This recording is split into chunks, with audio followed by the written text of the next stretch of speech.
బుచ్చిరెడ్డిపాలెం నగర పంచాయతీ కార్యాలయంలో చైర్పర్సన్ మొర్ల సుప్రజా మురళి అధ్యక్షతన కమిషనర్ వెంకటరమణ బాబు సాధారణ కౌన్సిల్ సమావేశం నిర్వహించారు. ఈ కౌన్సిల్ సమావేశంలో కమిషనర్ రమణబాబు 8 అజెండాలను ప్రవేశపెట్టారు. ఇందులో కౌన్సిలర్లు 2 అజెండాలకు కౌన్సిల్ సభ్యులు ఆమోదం తెలిపారు. మిగతా అజెండాలను వాయిదా వేయాలని కోరారు. ఇటీవల పారిశుధ్య కార్మికులపై జరిగిన దాడిని కౌన్సిల్ సభ్యులు తీవ్రంగా ఖండించారు. ఇటువంటివి పునరావృతం కాకుండా గట్టిగా చర్యలు తీసుకోవాలని సమావేశంలో కోరారు. పందుల పెంపకందారులకు ఇదివరకే కేటాయించిన స్థలాల్లోకి వారు నివాసం ఉండేందుకు తరలించాలని సూచించారు. ఈ కార్యక్రమంలో కౌన్సిలర్లు, సిబ్బంది పాల్గొన్నారు.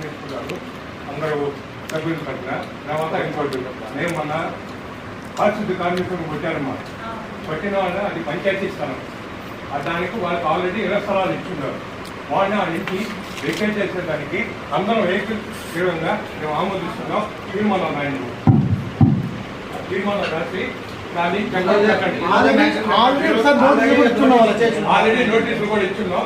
ఇప్పుడు వరకు జరగల, అది కూడా వాళ్ళు పెట్టండి కోర్టుకు.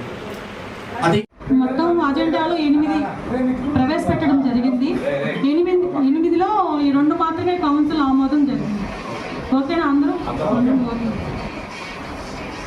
థ్యాంక్స్. ఈనాటి అత్యవసర సమావేశంలో మొత్తం 8 అజెండాలు ప్రవేశపెట్టడం జరిగింది. మా కౌన్సిలర్స్, కోఆప్షన్ మెంబర్స్ అందరూ కలిసి 2 అజెండాలు మాత్రమే ఆమోదించడం జరిగింది. మిగతావి వాయిదా వేయడం జరుగుతుంది.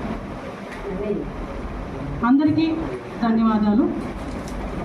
సత్యవన్నకి పుట్టినరోజు శుభాకాంక్షలు తెలియజేస్తున్నాను.